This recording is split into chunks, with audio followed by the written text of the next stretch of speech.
Bismillahirrahmanirrahim. Assalamualaikum warahmatullahi wabarakatuh. Alhamdulillahi rabbil alamin wa bihi nasta'inu ala umuri dunya waddin. Wassalatu wassalamu ala asyrafil anbiya'i wal mursalin wa ala alihi wa sahbihi ajma'in.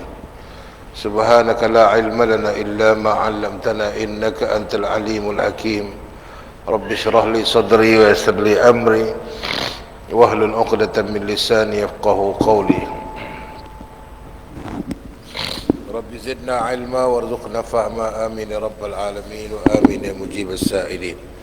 Alhamdulillah, syukur kita kepada Allah Subhanahu wa taala kerana dengan limpah dan keizinannya dapat kita bersama-sama pada pagi ini bagi menyambung perbicaraan kita pada kita membaca kitab Mustika Hadis jilid yang kedua pada bab yang berkaitan dengan sembahyang jenazah dan cara pengkebumiannya, pada membicarakan hadis yang ke-242 pada muka surat 376, betul ya? Pada kuliah yang kita tangguhkan pada bulan November yang lalu. Saya mohon maaf sebab tak dapat bersama dengan tuan-tuan pada sepanjang bulan Disember atas sebab-sebab yang tidak dapat dielakkan. InsyaAllah hari ini kita sambung untuk tajuk yang seterusnya. Tajuk ni agak menarik lah, sebab banyak perbincangan yang berlaku tentang hukum talqin. Adapun amalan talqin ini adalah sunnah dan status hadisnya telah naik kepada sahih dan mutawatir disebabkan penerimaan ulama secara meluas terhadap amalan ini. Namun begitu, kaedah penyampaian talqin ini berbeza mengikut fahaman masing-masing. Jika membaca talqin selepas dikebumikan jenazah itu, maka hukumnya adalah sunat. Ia tertulis di dalam kitab-kitab fiqh mazhab Syafi'i. Imam An-Nawawi rahimahullahu ta'ala menyatakan dalam kitabnya Al-Majmu' telah menyatakan oleh ramai para ulama dari mazhab Syafi'i bahawa disunatkan talqin pada mayat selepas mengkebumikannya. Dan antara yang menyatakan hukumnya itu sunat ialah Al-Qadhi Husain Al-Mutawalli dan Syekh An-Nasr Al-Maqdisi.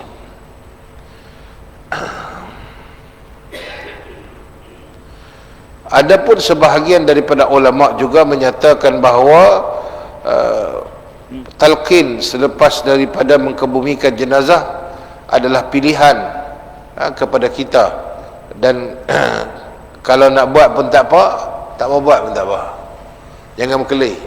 Itu je.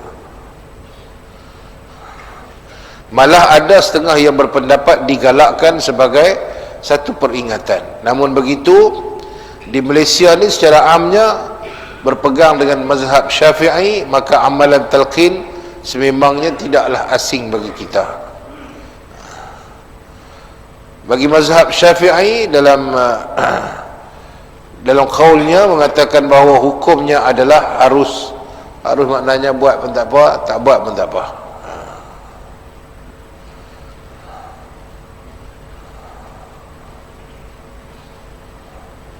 Begitu juga dengan mazhab Maliki dan mazhab Hanbali. Begitu, dan sebahagian daripada jamhur ulama mengatakan bahawa hukumnya adalah seperti yang saya nyatakan tadi, sunat. Tapi jangan berkelahi lah. Nak berkelahi, nak kerana talqin pun nak berkelahi, kawan tu matilah. Tak payahlah teruk-teruk sangat kita duk bincang benda-benda yang sunat. Okey.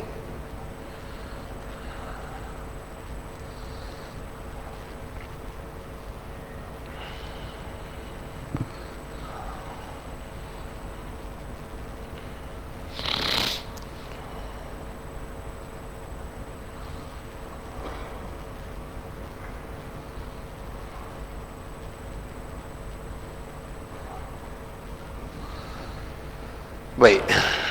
Satu hadis Nabi SAW, laqinu mautakum billahi ilaha illallah. Talqinkan kematian kamu dengan menyebut la ilaha illallah. Talqinkan kematian ni maknanya sama ada orang yang nak mati tu kita ajak dia dengan la ilaha illallah, ataupun orang yang dah mati kita ajak dia bagaimana untuk berhadapan dengan soalan munkar dan nakir. Sebab tu dalam masa kita bertalqin tu seolah-olah macam ada conversation antara orang yang menyampaikan talqin ini dengan orang yang mati. Apabila datang kepadamu wahai mayat, apabila datang kepadamu malaikat bertanya, ia siapakah Tuhanmu, makalah jawab olehmu dengan tenang dan nyata bahawa Allah itu Tuhanku. Begitulah seterusnya. Okey. Baik. Sunat membaca talqin untuk si mati yang baligh berakal. Sebaik-baik sahaja ia dikebumikan. Sebaliknya mayat kanak-kanak tidak disunatkan membaca talqin baginya. Budak-budak tak payahlah. Okey. Dalil talqin ini berdasarkan kepada hadis riwayat Tabrani dan daripada Abu Umamah radhiyallahu anhu, dan akan diterangkan kandungannya nanti, dan juga ditegaskan dalam satu athar seperti berikut. An Dhamrah bin Habib radhiyallahu anhu, ahadut tabi'in, qala kanu yastahibbuna iza suwiya 'ala al-mayyit qabrahu wansarafa an-nasu anhu ay yuqala 'inda qabrihi ya fulan qul la ilaha illallah 3 marrat, ya fulan qul rabbi Allah wa dini al-Islam wa nabiyyi Muhammad wa nabiyyi Muhammad. Hadis talqin diriwayatkan oleh Tabrani. Dalam asar yang saya bacakan tadi dinyatakan bahawa daripada Dhamrah bin Habib radhiyallahu anhu, dalam salah seorang daripada golongan tabi'in, katanya mereka, yakni sahabat-sahabat Nabi, suka dan memandang baik supaya dibacakan talqin di sisi kubur si mati setelah ia dikebumikan, dan orang ramai hendaklah bersurai, iaitu diserukan dengan berkata, wahai si anu, sebutlah la ilaha illallah. Surat itu hendaklah diulangi 3 kali, kemudian diserukan dengan berkata, wahai si anu, sebutlah Tuhanku ialah Allah, agamaku ialah Islam, nabiku ialah Muhammad. Daripada Abu Umamah radhiyallahu anhu katanya, apabila aku mati, maka buatlah kepadaku seperti yang telah diperintahkan oleh Nabi sallallahu alaihi wasallam kepada kita, yakni umatnya, supaya kita lakukan kepada orang-orang kita yang mati. Kita diperintahkan oleh Nabi sallallahu alaihi wasallam, apabila salah seorang dari saudara kamu orang Islam mati, lalu kamu kebumikan dan kamu ratakan tanah di atas kuburnya. Dah selesai mandi apa semua, kebumikanlah dia dan tanam dia, ratakan tanah di atas kuburnya. Maknanya kalau kita tanam mayat tu jangan buat tanah tu membusut. Tak boleh macam ni. Paling tinggi kita buat sejengkai, lepas tu kita kena ratakan tanah tu. Maka hendaklah salah seorang daripada kamu berada di tepi kepala kuburnya. Nak baca talqin tu kena duduk tepi kepala kubur. Kemudian hendaklah ia menyeru si mati dengan berkata, wahai si anu, anak si anu, nama ibunya. Kok mana pun nama mak ni kena bubuk. Nama mak ni tak boleh silap. Kalau kita buat nama pak ni, kadang-kadang nama pak tu betul ke pak dia, ataupun pak angkat dia ke, siapa ke. Tapi kalau mak dia, memang betul dah mak dia. Tu pun kalau kita tahu. Kalau kita tak tahu, tak apa, sebutlah nama dia. Habis-habis sangat boleh sebut bin Abdullah. Habis, selesai. Jangan berkelahi ya. Yang tadi bak duduk di kepala tu kan? Kalau kubur kita jenis boleh duduk di kepala, maka eloklah duduk di kepala. Tapi kalau kubur kita tak boleh duduk di kepala, sempit, duduklah tepi mana yang boleh. Nak duduk ke nak berdiri, yang tu tengok orang baca talqin siapa. Kalau suruh saya berdiri. Suruh saya berdiri. Kalau ada orang setengah dia suka duduk, tak apalah. Tapi yang tak syoknya bila kita berdiri buat talqin, dia kata habis-habis talqin, dia kata dia ni Wahabi. Habis. Tak apalah, Wahabi pun Wahabi lah. Kan?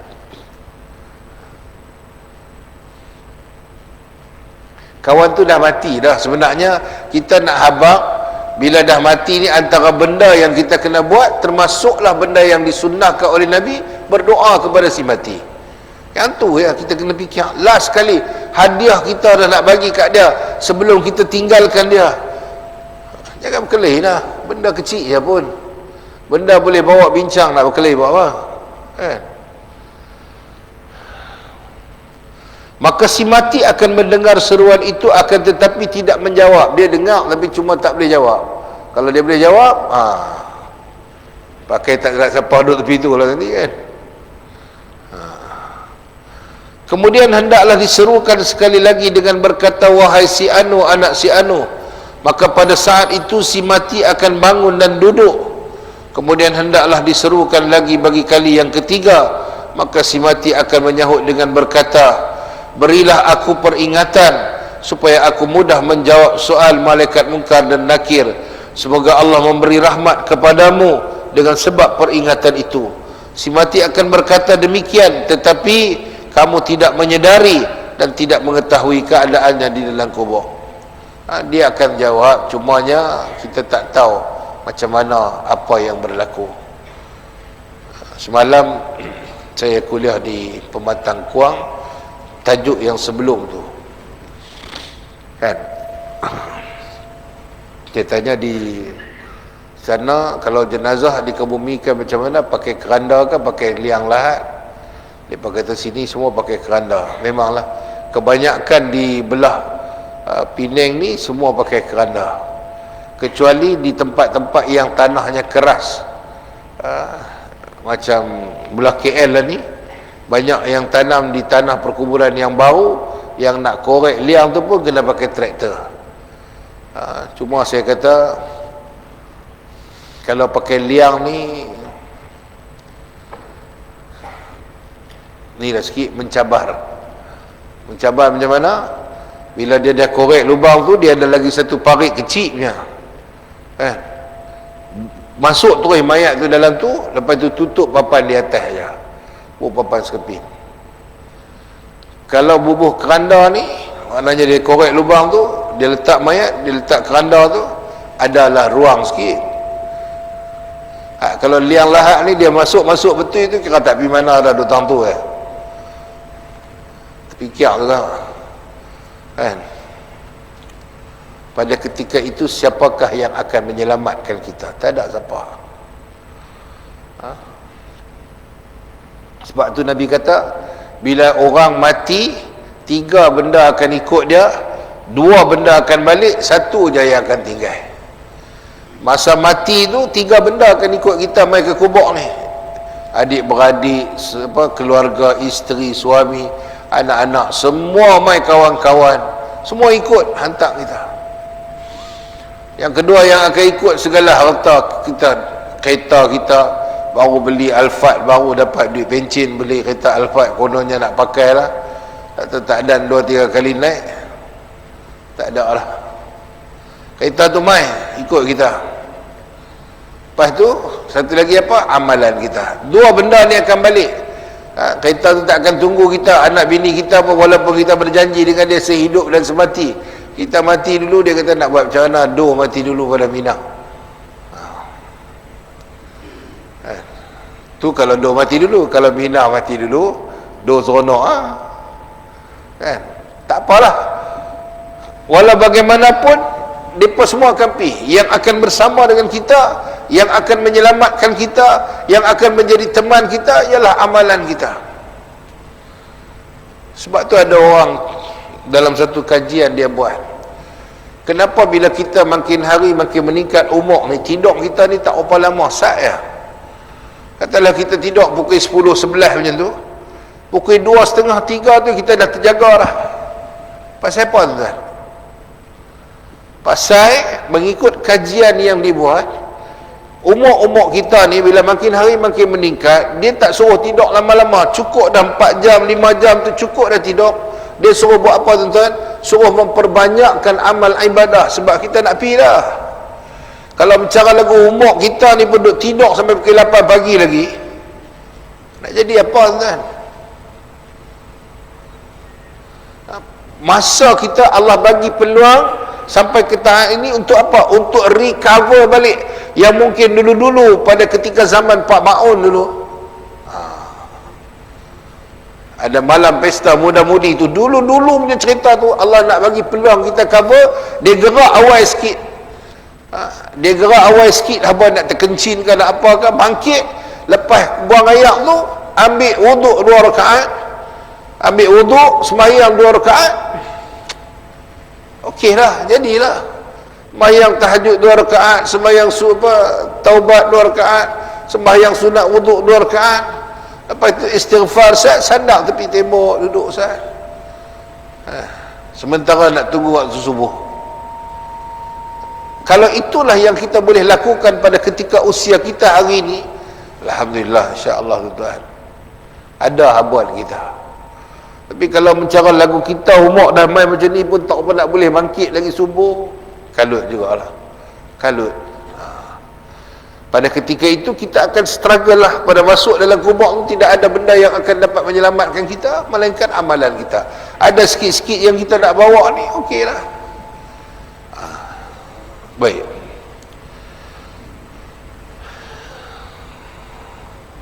Kemudian hendaklah orang yang menyeru, yakni yang membaca talqin itu berkata, ingatlah saudara akan i'tikad tauhid yang menjadi peganganmu di dunia dahulu, iaitu 2 kalimah syahadah, bahawa sesungguhnya tidak ada Tuhan yang berhak disembah melainkan Allah, dan bahawa sesungguhnya Nabi Muhammad ialah hamba Allah dan pesuruhnya, dan bahawa saudara telah redha, yakni meyakini Allah ialah Tuhanmu, Islam ialah agamamu, Nabi Muhammad ialah nabimu, serta Al-Quran adalah ikutanmu. Apabila si mati diserukan dengan talqin yang demikian, maka malaikat munkar dan nakir yang menyoalnya masing-masing memegang tangan rakan sambil berkata, marilah kita balik, marilah kita balik. Tidak ada sebab menjadikan kita tinggal di sisinya orang yang telah diajarkan dengan jawapan yang betul. Mendengarkan hadis ini, seorang sahabat baginda bertanya, ya Rasulullah, jika tidak diketahui nama ibunya, ibu si mati, bagaimana pula? Baginda menjawab, nisbahkanlah kepada ibunya jua, serukanlah dengan wahai si Anu bin Hawa pun boleh, bin Abdullah pun boleh, tapi ulama sepakat kata bin Hawa. Alim ulama ahli hadis rahimahullah berlainan fahaman mengenai hadis ini, walaupun ada yang mengatakan hadis ini hadis dhaif. Dengar, yang ni hadis dhaif. Sebaliknya Al-Hafiz Ibn Hajar Al-Asqalani menyebutkan hadis ini dalam kitabnya Al-Talqis dan menegaskan bahawa asnadnya elok, asnadus salih. Dia juga menggunakan hadis ini dalam Al-Ahkam. Walau bagaimanapun, kalau kita nak berhujah dengan orang, nak lawan dengan orang, maksudnya nak bercerita, nak bagi orang ikut, faham, tak boleh. Kalau kita nak beramal dengan diri kita sendiri, boleh. Maknanya kita nak jadikan ni sebagai satu garis panduan, bahawa apabila masuk dalam kubur, inilah soalan-soalan yang akan ditanya. Yang tu kita faham lagu tu. Jangan bila berpegang, bila kita ambil hadis dhaif ni, hati-hati, sebab takut dia akan menjadi satu kesan yang tidak baik. Ada setengah-setengah yang berpendapat kalau hadis dhaif ni tidak boleh beramal, sebab hadis pun hadis dhaif ada cacat tamana-mana. Kita pegang intisari hadis tu, matan dia. Untuk apa? Untuk diri kita, peringatan saja. bahawa bila kita mati, antara soalan yang akan ditanya itu, idza dufinal mayyit kana lahu yus'al, masuk air dalam kubur memang dia akan ditanya. Yang tu je. Okey. Kadang-kadang ada setengah orang bila dia sangat sensitif dengan hadis-hadis dhaif ni. Okey. Biasa saya baca khutbah, saya baca satu hadis dhaif, kan, habis saya sembahyang tu terus dia mai jumpa saya. Macam mana ni khatib pun boleh baca hadis dhaif? Saya kata saya nak terang konsep saya bila kita cerita tentang hadis dhaif ni, kita kena habaq nak pegang tamana tu, isi kandungan yang baik tu, dan kita jadikan dia sebagai satu panduan. Jangan pergi berhujah dengan orang nak lawan. Dah hang kena faham, hang kena ni dah. Tak payah. Hang tak mau ikut tak apa, kita pegang cakap mana yang boleh saja. Okey.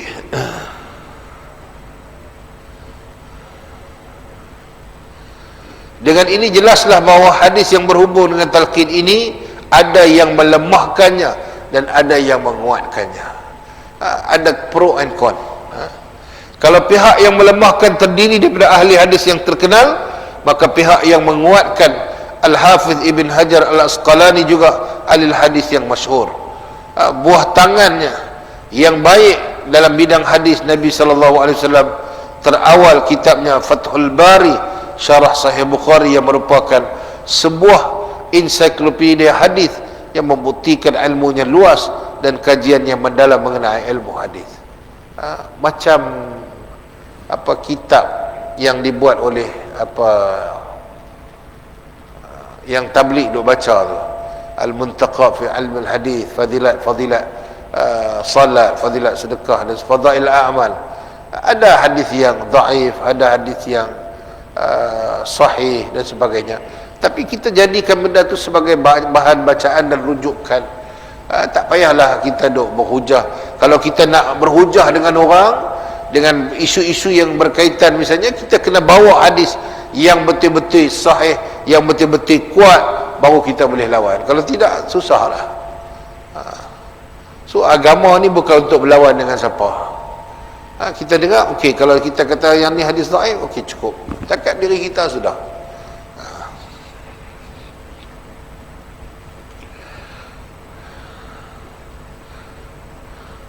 Sebahagian tidak bersetuju dengan talqin dengan alasan bahawa hadisnya hadis dhaif, dan mereka pula menolak terus hadis dhaif. Yang kata tak boleh, tak ada lah. Dia hadis dhaif langsung tak mau pakai.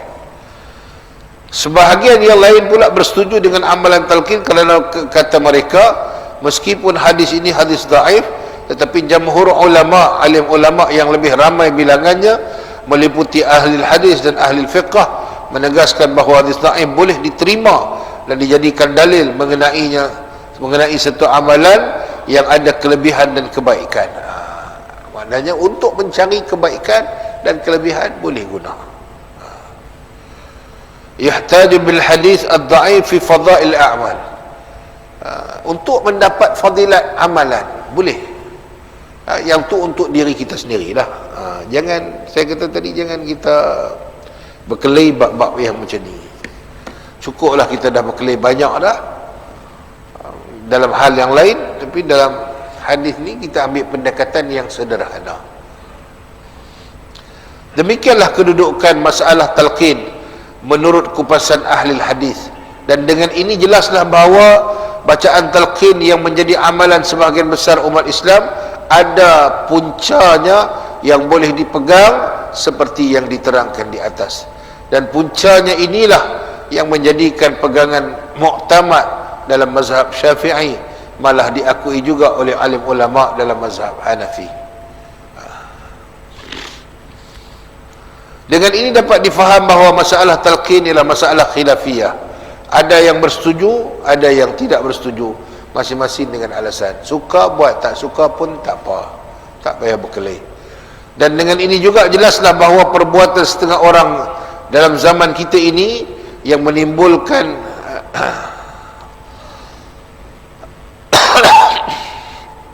dan berperi-peri membid'ahkan masalah khilafiyah seperti yang tersebut dalam buku karangan mereka tidak mendatangkan sebarang hasil selain daripada pertengkaran yang berakhir dengan perpecahan. Kita pegang lagu ni lah. Imam Syafi'i kata, iza sahul hadis fahuwa mazhabi. Apabila satu hadis tu adalah hadis yang sahih, dia adalah peganganku. Kalau kita boleh terima pandangan dan pendapat orang lain, kenapa orang tak boleh terima pandangan dan pendapat kita? Kalau orang lain boleh terima pandangan dan pendapat kita, kenapa kita tidak boleh terima pandangan dan pendapat orang lain? Yang tu saja. Prinsip dalam menangani isu khilafiyah ni, kena ada give and take, kena ada keterbukaan. Okay. Kita pergi di Mekah, berapa puluh kali pergi di Mekah pun tak pernah sekali pun kita dengar Imam Mekah baca doa kunut. Okay. Tiba-tiba satu hari haji kita balik pada Mekah, jadi imam, tak baca doa kunut. Apa jadi? Saya ingat sebulan orang duk abang bab tu ni baru pergi Mekah, balik main 2-3 kali, main terus jadi imam, tak baca doa kunut. Tak cerita dia boleh ke tak baca ataupun tak boleh? Boleh kan? Tak payah berkelahi lah. Maksudnya macam tu lah. Nak Allah. Contoh yang paling lagi nak bagi contoh. Bila dia ni baca tahiyat, at-tahiyyatul mubarakatus salawatut tayyibatu lillah, dia duk gerak jari. Yang kawan duk sebelah ni duk geram lah, dia ni mazhab apa ni kan? Sat lagi kuti kepak jari dia tak pasal. Tak boleh ke tak boleh? Boleh, sebab ada ketika Nabi menggerak-gerakkan jari. So tak payah berkelahi lah. Kalau ada pendapat yang kata boleh, pasal apa kita tak mau terima? Macam tu. Janganlah kita, kalau mazhab Syafi'i saja tak boleh tuan-tuan. Maknanya kena ada sedikit keterbukaan. Kita bayar zakat fitrah kan lah ni. Pandangan pendapat mana? Mazhab Syafi'i kah? Tak. Hak bagi duit ni bukan mazhab Syafi'i. Kalau mazhab Syafi'i, kenapa bagi makanan asasi kan? Maknanya boleh lah kan? Bukanlah alah buat talqin je pun, tak payah berkelahi lah. Cuma biar betul proper. Jangan buat benda yang pelik-pelik. Yang macam dulu-dulu kita dah buat pelik-pelik tu betul. 3 hari 3 malam duk mengaji atas kubur, yang tu betul pelik. Ada dulu.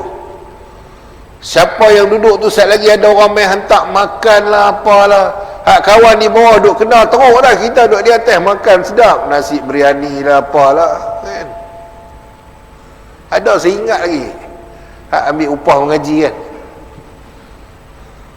Tapi masa tu saya kecil-kecil lagi lah. Dia apa 3 hari 3 malam. Yang syoknya bila saya dengar lah ni cerita je tuan-tuan, jangan off record. Selagi mana ada orang duduk atas kubur tu, selagi tu malaikat tak main. Tak. Nabi kata dah, idza dufinal mayyit, lepas kita mengaji baru kita tahulah, maksudnya dah tua-tua ni dah mengaji. Dah masuk aja dalam kubur tu, kabel-kabel tu dia main terus. Tak tanya apa dah. Dia bukan tengok dia ni lain clear, boleh main dah kot. Dah. Dia main dah. Dia duduk tunggu. Tambah yang dia duduk taram lama tu lagi syok. Dia kata dia ni main dah. Aku duduk taram dia lama dah. Baik.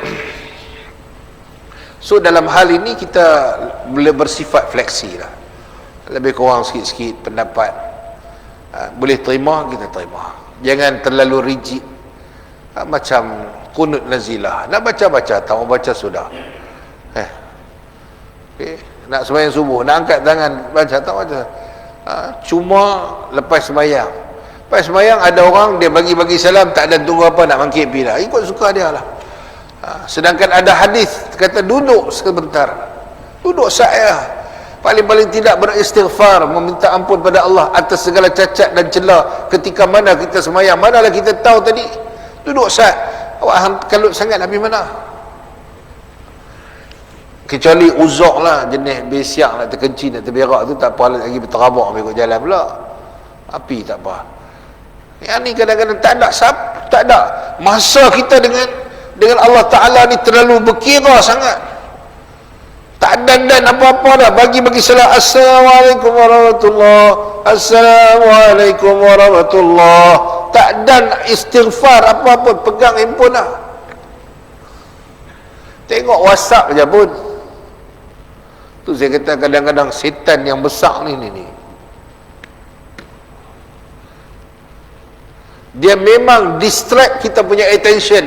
Tak ada langsung keinginan kita untuk duduk berzikir ke, apakah mengaji Quran ke, lagi tinggi pada keinginan kita tengok handphone. Esok mati bukan boleh bawa ni. Bukan ada siapa nak mesej mai dah, tak ada siapa dah. Masa kita dengan Allah Ta'ala, Allah bagi 24 jam, tapi masa kita dengan Allah Ta'ala satu waktu 10 minit tu pun berasa lama dah. Kita duk main sembahyang subuh di Masjid Perudah, imam baca abang risik lah. Imam kita ni tak mau ke tukar surah ke, bagi pendek sikit. Baca apa, Alam Tarokai dengan Li'ilah lah. Kalau boleh pendek lagi nak pendek. Kalau boleh ayat surah apa, rakaat yang pertama boleh baca Alif Lam Mim Allahu Akbar. Rakaat yang kedua baca apa? Nun Allahu Akbar. Lah kalau boleh kan, nak buat lagu tu dah. Punya berkira masa dengan Allah Ta'ala. Baru ni saya kena tegur satu masjid. Saya kena tegur. Tak apalah, tegur ni sebab memang amalan di masjid tu lepas sembahyang Isyak baca surah Al-Mulk. Cuma saya tak tahu, sebab kebetulan saya jadi imam, saya tak tahu kata dia baca Al-Mulk ni tak pakai mic. So saya pakai mic. Kita tak ni, sebab baru balik pada hari tu, balik lama dah tak baca. Dia balik daripada Timur Tengah. Tengah-tengah duk baca, saya baca A'udzubillahi minasyaitanirrajim Bismillahirrahmanirrahim. Dia serta Allah terpanggil, ni apalah orang nak sembahyang sunat pun duk bising. Dah kita terkejut.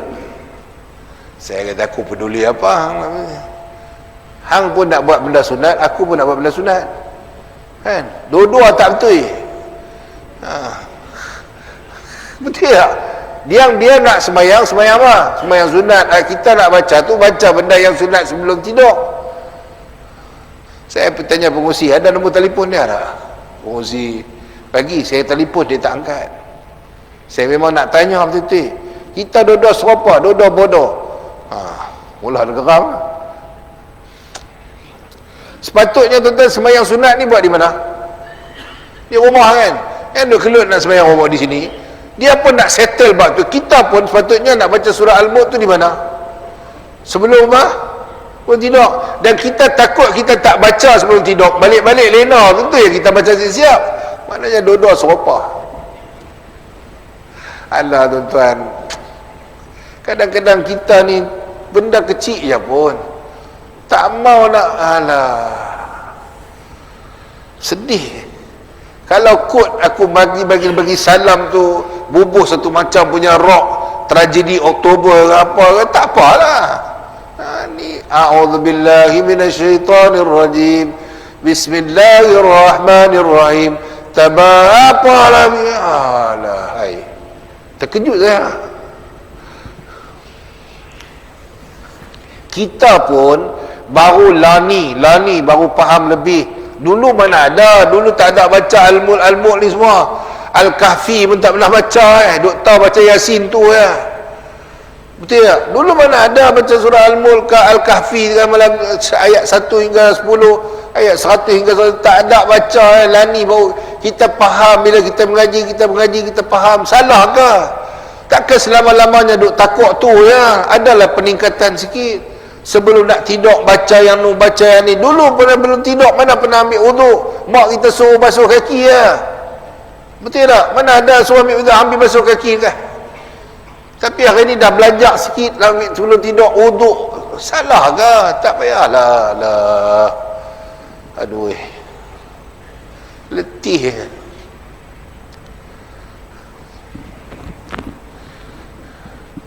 Kadang-kadang baik Arab ni bagus. Arab ni tak ada peduli apa. Kira bagi salam, doa apa perkara, masing-masing bawa hal masing-masing ni. Tapi ada setengah masjid yang saya pergi tu tengok puji bagus. Setiap kali selepas waktu sembahyang, habis bagi salam, mereka ambil Quran. Ada sebaris orang-orang yang duduk di depan ni, siapa yang nak baca Quran, duduk di belakang tu semua main depan, baca satu ain setiap hari, baca ramai-ramai. Dan yang baca tu kebanyakannya orang-orang tua, warga-warga emas yang tak pergi mana tu. Dan saf depan mereka ni ada macam penyandak. Dia buat penyandak siap-siap dah. Dia tak duk main semua tulang belakang kamu apa betul kan. Habis semayang saf yang pertama tu, dia lompat main duduk di depan ni. Abang nak mengaji, duduk relax. Best tu macam tu. Kita pun mau buat lah tu. Saya nak buat di masjid saya, dia pun marah. Dia kata, apa ustaz, macam-macam, baru pergi 2 minggu balik main dapat cerita macam-macam. Tak lah benda baik. Okey. So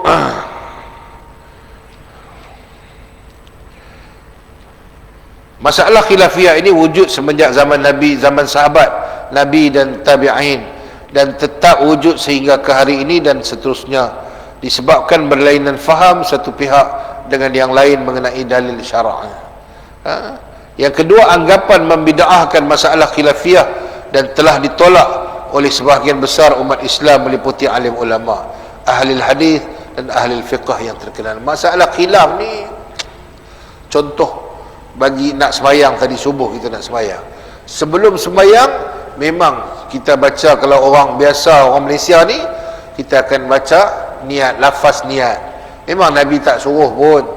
Kita buat macam tu supaya apa? Dapat menzahirkan niat. Sebab kita ni bukan level para sahabat Nabi, kita bukan level orang-orang alim hebat-hebat. Kita ni dalam pada duk celah mai tadi pun macam-macam kita fikir. Pintu rumah tak kunci lah, apalah. Dah mai dah, nak patah balik takut lambat, mai biar. Sebab tu kita disuruh untuk mentajdiidkan niat, keluarkan balik apa yang tujuan kita mai tadi. Memang kita mai nak sembahyang subuh, tapi cuma kita menzahirkan supaya kita tak lari niat. Salahkah? Tak salah, sebab belum sembahyang lagi.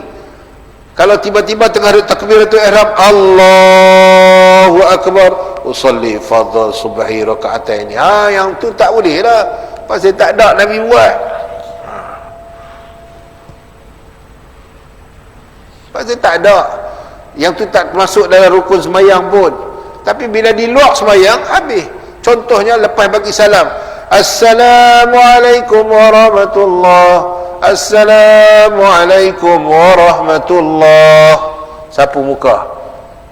Ada kata bid'ah. Habis lagi sembahyang. Habis kan? Dah bagi salam dah kan? Rukun sembahyang yang terakhir pada memberi salam, lepas itu tertib. Dah bagi salam dah, nak sapu muka ke, nak buat lagu ni ke, buatlah. Tapi tak buatlah lagu tu. Allah, sapu muka je pun. Dah kata pula zaman Nabi betul sembahyang atas pasir, lepas itu dia bakat sapu. La ilaha illallah. Ada saja benda nak cari. Kita lah ni sembahyang atas kapet, tak payah sapu. Sapu juga ada pasir kadang-kadang. Dah nak sapu-sapu, tak mau sapu sudah. Apa itu ada yang terror sikit lagi, dia sapu lagu ni lagi, dia atas kepala dia pusing lagi. Yang tu lagi sempoi patut-patut sudah lah, yang tu je. Macam kita bagi salam, Nabi kata bagi salam, Nabi tak kata masa bagi salam kena tunduk. Kita bagi salam, Assalamualaikum warahmatullahi. Assalamualaikum warahmatullahi. Ada kena buat lagu tu tak? Patutnya bagi salam, Assalamualaikum warahmatullahi. Assalamualaikum warahmatullahi. Salah ke tunduk tu? Tak salah kan? Saya kalau orang jenis duk juah sembang, saya kata memang orang Malaysia buat lagu tu. Saya dulu Jepun bisa perintah. Jepun tu hai ada, janganlah benda kecil-kecil ni. Banyak lagi orang yang tak semayang di luar yang kita kena fikir, yang nak bawa dia pemain semayang. Jangan buat sikit tak kena bid'ah, buat sikit tak kena bid'ah, buat ni tak kena, oh yang ni sesat. Baik, golongan yang mudah sekali membid'ahkan sesuatu amalan yang telah jelas termasuk dalam masalah khilafiyah, mereka bid'ahkannya dengan pengertian bid'ah dalalah, yakni bid'ah sesat, kerana kata mereka menurut hadis, wa kullu bid'atin dalalah wa kullu dalalatuhum finnar. Okay. Jika apabila sahaja mereka menyebut bid'ah, maka maksudnya ialah bid'ah yang sesat menurut anggapan mereka.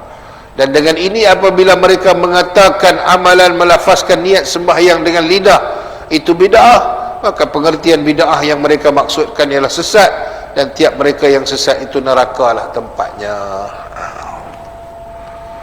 Demikianlah fahaman mereka tentang pengertian bid'ah yang bukan sahaja tidak dapat diterima oleh akal, bahkan telah ditolak oleh sebagian besar alim ulama ahli hadis dan ahli fiqh yang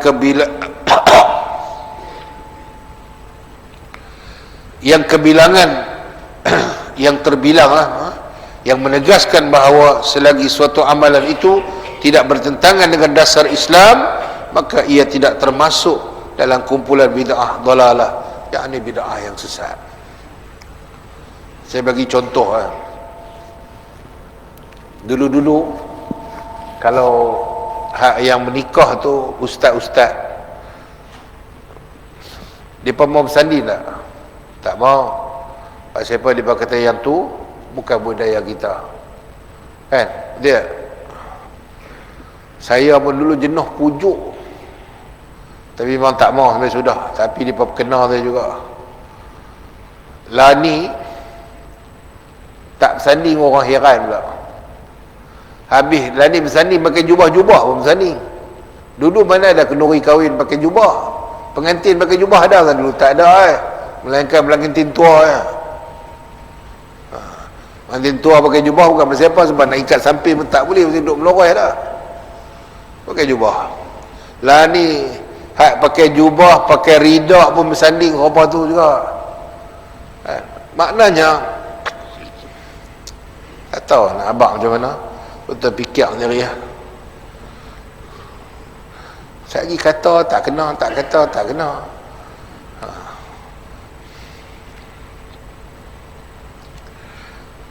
Benda dah jelas, so kita ikut je. Yang mana kita rasa boleh pegang, boleh ikut, berdasarkan kepada ilmu dan pengetahuan yang kita ada, yang kita belajar daripada guru yang muktabar, kita pegang. Banyak benda-benda lain, macam contoh amalan-amalan lain yang boleh kita pegang dan kita ikut secara konsisten, buat. Baik, jelasnya bid'ah dalalah itu ialah perkara yang menyalahi maksud kandungan kitab Allah dan sunnah Nabi SAW, asar sahabat Nabi dan ijma' para ulama. Yang kata bid'ah dalalah ni ialah maknanya yang bertentangan langsung dengan apa yang Nabi buat, apa yang sahabat buat, apa yang dibuat oleh apa yang terkandung dalam Quran dan hadis Nabi SAW. Demikianlah kesimpulannya masalah bid'ah dari segala seginya. Jika saudara bersetuju dengan suatu amalan agama dan berpuas hati dengan alasan kerana telah ada dalil syar'i ataupun perintah yang lain yang menyokong, maka buatlah. Dan kalau pula saudara tidak bersetuju dengan alasan tersendiri, maka tinggalkanlah. Jangan menyalahkan orang lain, itulah sahaja jalan yang selamat. Kalau kita rasa kita ada dalil, ada nas yang nak buat, kita pegang, tak mau tak sudah. Kesimpulan masalah talqin. Menurut kajian sebahagian besar ulama al-hadis dan ahli fiqh yang muktabar, bahawa amalan talqin mayit ada dalil syarak yang mengenainya seperti yang telah diterangkan dalam bahagian lalu. Sebab itulah kita dapati dalam kitab fiqh yang muktabar dalam mazhab Syafi'i memberikan kesimpulan bahawa amalan talqin mayit hukumnya adalah sunat ataupun mustahab, yakni elok dilakukan atau ada baiknya dilakukan kerana ada dalil syar'i, iaitu hadis Abu Umamah dan asar Dhamrah Habib yang telah diterangkan nas dan terjemahan pada bahagian yang lalu.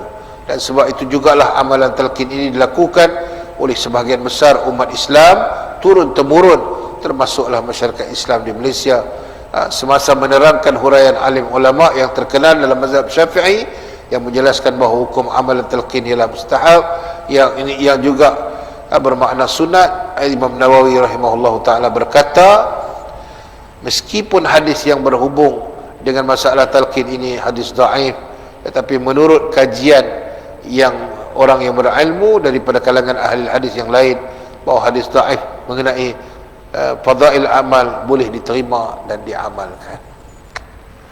So itu dia kesimpulan dia tentang talqin. Cumanya cara nak duduk talqin tu macam mana, kita kena tengok beberapa hadis Nabi yang lain.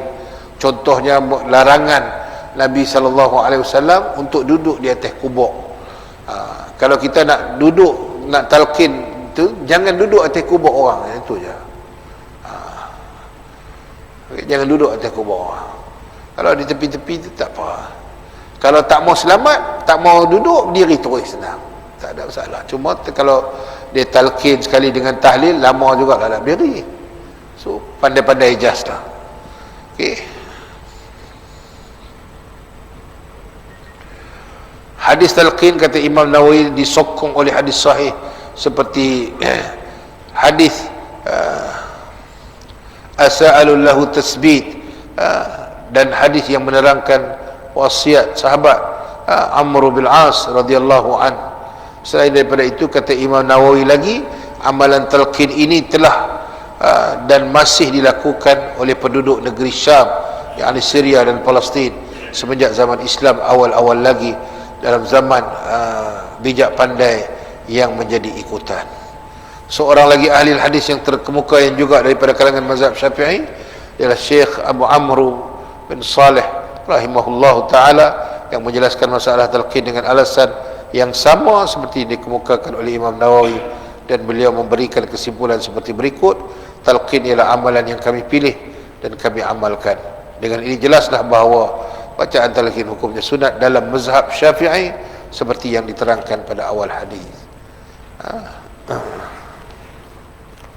Selain daripada kandungan hadis Tabrani yang lalu, bukan saja menjadi dalil syar'i mengenai amalan talqin, tetapi juga menjadi dalil tentang sabitnya bahawa si mati disoal oleh malaikat dalam kubur, dan tentang kembalinya roh si mati ke dalam jasadnya semasa ia disoal. Baik.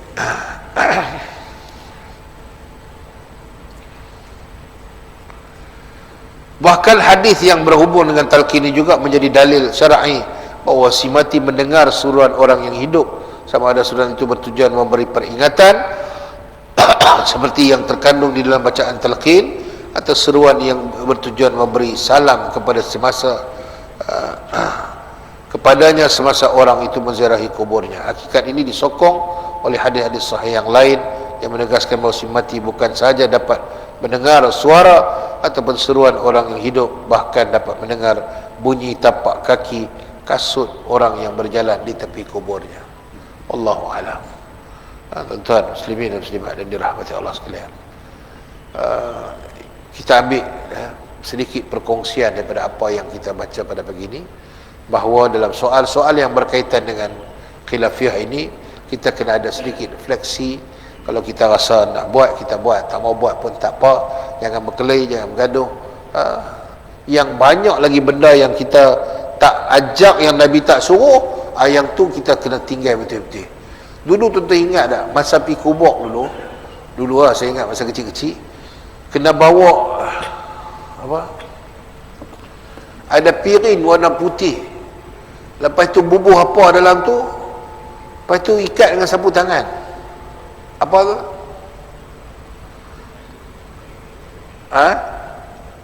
Dia bagi apa tu? Di sini ada. Atau di Tanjung dulu, kalau siapa yang pergi baca talqin ni, dia dapat satu piring, pinggan. Ada duit ya?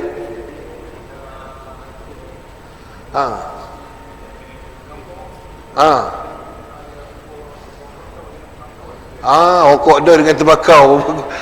Ni yang kita kena buang. Ni memang tak dah lah. Ni pergi bagi pula rokok dah dengan tembakau. Tak boleh lah. Tok Imam isap rokok, kena bagi kat yang Tok Imam isap rokok, tak apa lah yang Tok Imam tak isap rokok. Dia pula kata saya rokok dah, tak nak, saya pada tu Benson and Hedges. Kena bubuh lah Benson ke 35 ke White Horse ke apa ke.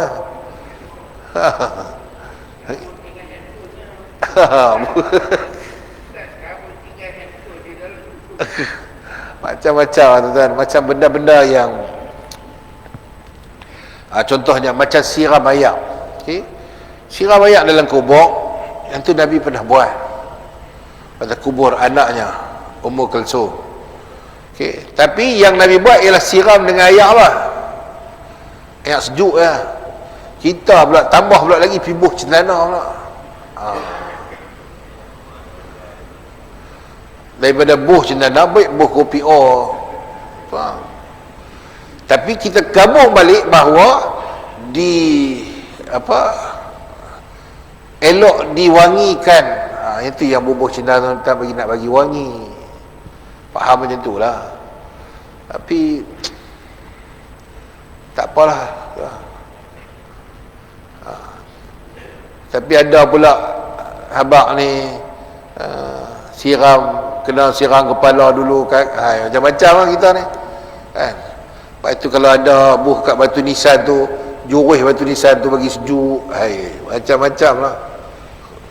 Okay, kita pakat-pakat faham soal bid'ah dan soal khilafiyah ini, berhati-hati. Dan saya sangat dalam soal ini saya memang bersikap terbuka. Saya tak mau berkelahi buat khilafiyah. Hang nak baca-baca, tak mau baca sudah. Saya kalau biasa pergi jadi imam di masjid yang aliran pemikirannya salafi, di Penang ada 2-3 masjid yang sama aliran pemikirannya dengan Perlis. So saya pergi jadi imam situ, saya kena ikut rasmi dia lah. So Fatihah dia bismillah baca pelan, saya bacalah pelan. Dan saya pun bisa jumpa hadis Nabi yang kata Nabi pernah baca pelan. Yang tak ada dalam hadis Nabi, Nabi tak baca bismillah, Nabi baca pelan. Haris riwayat Anas bin Malik, dan orang yang sama meriwayatkan hadis, dia kata aku bisa dengar Nabi baca deras. Maknanya baca pelan pun boleh, baca deras pun boleh. Yang tak bolehnya tak baca apa, semayang pun tak. So saya pergi baca. Lepas tu lepas semayang tak ada doa apa, okey ya. Dan saya paling suka kalau jadi imam tarawih dekat situ. Pasal apa? Habis semayang tarawih tak ada selawat apa, kira pukul 9.30 habis ya.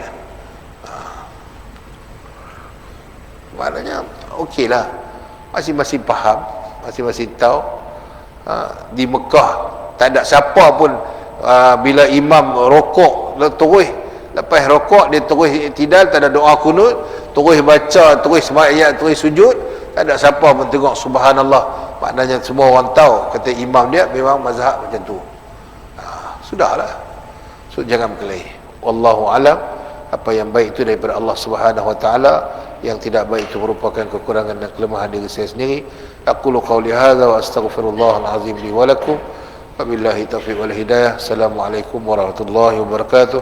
Subhanallah bihamdihi, subhanakallahumma bihamdika, asyhadu an la ilaha illa anta astaghfiruka wa atubu ilaih. A'udzu billahi minasyaitonir rajim. Bismillahirrahmanirrahim. Wal 'asri innal insana lafi khusr illa allazina amanu wa 'amilus shalihat wa tawassaw bil haqq wa tawassaw bis sabr. Wallahu a'lam. Assalamualaikum warahmatullahi wabarakatuh.